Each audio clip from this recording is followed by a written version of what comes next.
Ahora, antes de entrar en las citas de Ellen White, quiero leeros unos testimonios de una hermana en la fe, que está en Alemania, que sigue nuestras conferencias, que las comparte, es una persona que personalmente quiero mucho, y sinceramente, ella que ha visto los apartados sobre puertas dimensionales, ha creído conveniente explicarme la experiencia de su madre y de una amiga suya, por si me parecía bien mostrarlo aquí en las conferencias. Ella es una persona muy valiente, habla mucho, destapa muchas cosas sobre el nuevo orden mundial, y bien, vais a ver este testimonio. Desde hace días quería contarte que tengo a muchos conocidos que han tenido la experiencia cercana a la muerte, incluida mi mamá, católica no practicante. Ella estuvo clínicamente muerta debido a unas hemorragias que llegó a tener muy tremendas. Perdió tanta sangre que al final le dio una anemia extrema. Estuvo hospitalizada varios días. Llegaron a ponerle unas 20 bolsas de sangre y nada. Los niveles de hemoglobina no subían, las plaquetas bajas, en fin, nada sirvió, ni los cuidados del hospital, que eran muchos. Luego perdió el conocimiento. Así estuvo unas horas hasta que dijeron las enfermeras: se nos fue. Ella cuenta que veía a las enfermeras llamándola, como buscaban a los médicos para que vinieran a reanimarla. Salió flotando y simplemente se elevó y en cuestión de segundos estaba como en las nubes. Ella así lo describe. Ella no vio a nadie, no vio nada, ni túnel, ni luz, ni familiares, ni conocidos. Simplemente sintió un calor abrazador y mucha paz. Tanta paz que pensó en ese momento: he muerto. Pensé que sería más traumático. Mis hijas están allí y me necesitan, pero acá estoy mejor. Vio toda su vida como en cuestión de segundos, como recalcándole lo malo. Nadie le dijo nada de nada, solo ella fue consciente en ese momento de su situación y sus errores a lo largo de la vida. Luego escuchaba las voces de los médicos y las enfermeras recuperándola, pero ella dice que les gritaba desde donde estaba que la dejaran en paz, que no quería volver. Luego nos vio a mi hermana, a mi papá y a mí en su estado, que se encontraba, no sé cómo explicarte, pero dice que nos vio en el pasillo del hospital desde el lugar donde se encontraba. Y entonces comenzó ella misma con su conciencia a decir que ella tenía que hacer esta vez mejor las cosas, y entonces se regresó. Fueron milésimas de segundo lo que le tomó volver al cuerpo. Eso cuenta ella. Ya veis, una vez más, en este caso una persona que había sido católica, pues tiene un tipo de experiencia muy parecido a la otra, que hemos estado mostrando aquí en las anteriores conferencias, pero con matices distintos. Bien, ya vimos qué hay con todo esto, pero evidentemente ya veis que a personas les sucede de una forma, a otros de otra, y tiene mucho que ver con el planteamiento de sus propias creencias, ¿no? Pero atención a esta segunda historia, porque esta segunda historia es realmente impresionante. La segunda historia que quería contarte tal vez podrás empalmarla con el tema de puertas dimensionales, que da todavía para mucho. Además, porque por lo que yo he analizado hay algo que están haciendo con los niños y tiene que ver con el tema OVNI. ¿Recordáis que estuvimos hablando del tema OVNI? Hace unos 2 meses, una amiga que vive en los Estados Unidos, que es católica practicante, tuvo una experiencia bien especial. Estaban celebrando un cumpleaños de uno de sus niños en su casa, y cuando todos los invitados se fueron, ella salió a jugar con sus hijos fuera de la casa. Como estaba de noche, se le ocurrió apagar las luces para ver las estrellas con los niños. Cuando ella regresó de apagar las luces, estaba el niño mayor, de 12 años, como congelado, el rostro aterrorizado, y ella le hablaba y no reaccionaba. A los segundos el niño le dijo a la mamá que le dijera a un niño que estaba presente allí que se callara y que no le hablara más cosas a él. Mi amiga le dijo que qué clase de niño, que ella no veía nada. Y el niño le dijo, pues, que ese que estaba ahí. Mi amiga le preguntó qué cosas le estaba diciendo ese niño invisible. Entonces el chiquillo le dijo que cosas del futuro de él y de su familia. Ella y su pareja no están bien en su relación y han planteado divorciarse desde hace tiempo, solo que no le habían dicho a los niños. Ellos ni idea tenían de ese divorcio planeado. O sea, que no es un trauma por una situación, ¿eh? El niño invisible le pronosticó que sus padres no se iban a divorciar, que sus estudios iban a ser excelentes, que cuando fuera adulto iba a ser muy exitoso. Bueno, cosas de ese estilo. Luego el otro niño de 10 años le dijo a la madre que escuchara esas campanas. La mamá también le dijo que ya no escuchaba nada. Luego ambos niños las escuchaban, pero mi amiga no. Entonces el pequeño le dijo, sí, mamá, mira que son las campanas del cielo. Y cuando mi amiga miró al cielo, pues, adivina, una flotilla de ovnis precisamente encima de su casa, a una distancia que lógicamente los hacía visibles. Mi amiga aterrorizada entró a la casa con los niños, el esposo no estaba, y pues se fue para donde mi prima, que vive allá también en los Estados Unidos, cerca de ella en el mismo pueblo. Mi prima no supo qué aconsejarle, y ambas se fueron con los niños para una iglesia que está abierta las 24 horas del día y empezaron a orar. Cuando empezaron a orar, su hijo empezó a ver de nuevo al chico invisible que empezó a decirle de nuevo cosas. Le dijo que él quería que el niño se metiera en un salón que hay en la iglesia donde se pueden registrar los interesados a ser sacerdotes, que él quería que el niño fuera sacerdote. El niño, enfurecido con el niño invisible, le decía que no tenía pensado ser sacerdote y que lo dejara tranquilo.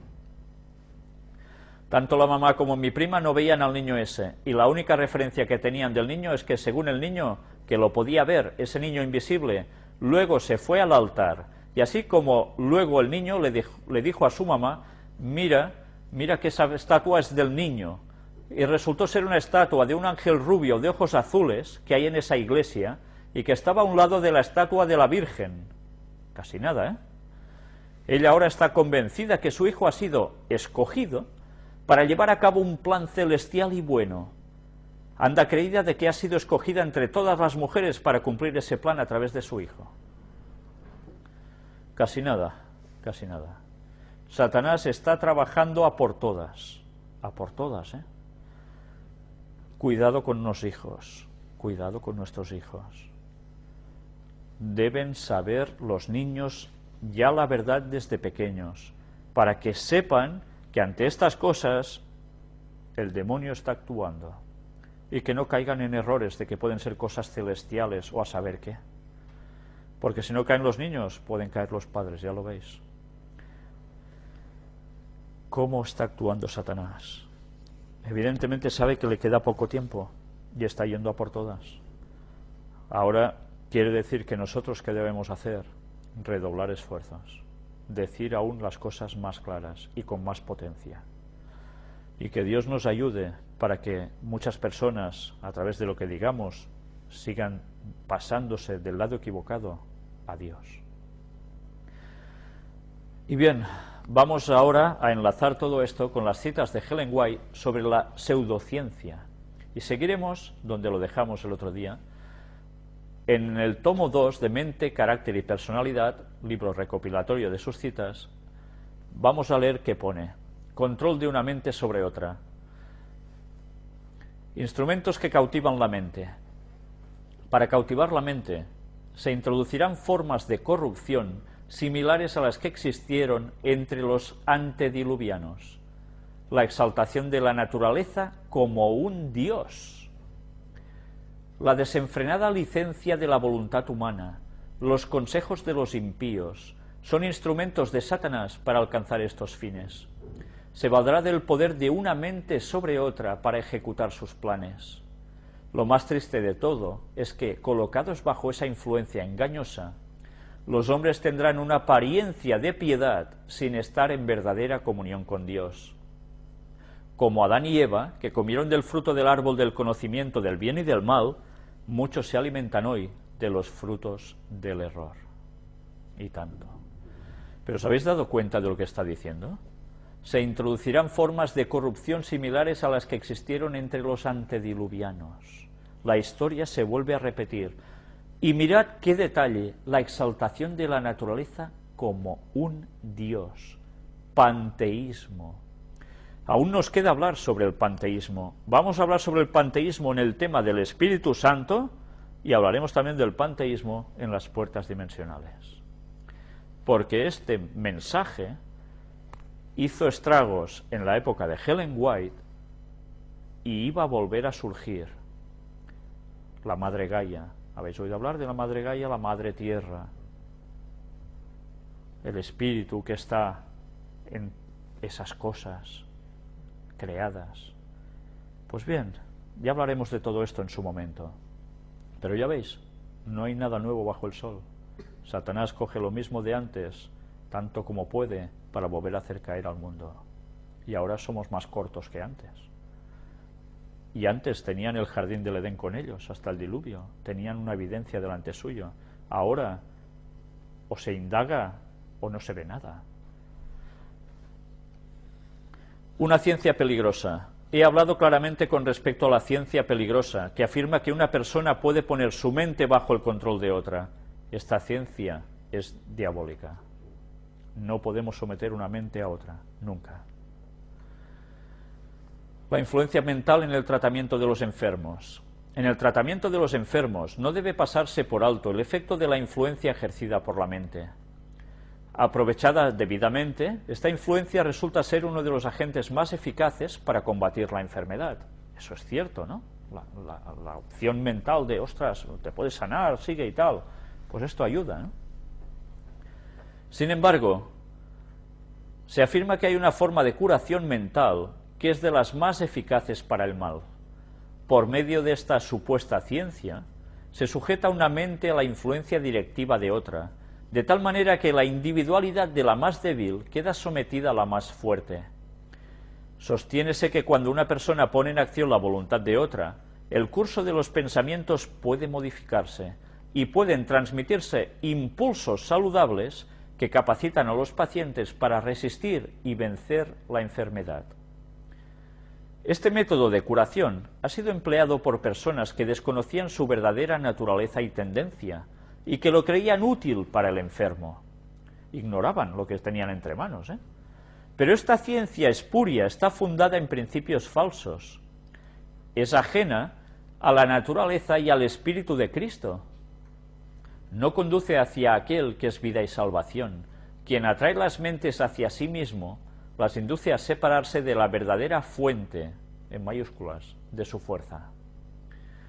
No es propósito de Dios que ser humano alguno someta su mente y su voluntad al gobierno de otro para llegar a ser instrumento pasivo en sus manos. Nadie debe sumergir su individualidad en la de otro. Nadie debe considerar a ser humano alguno como fuente de curación. Atención, ¿eh? Como fuente de curación a ninguna persona, ¿eh? Solo debe depender de Dios.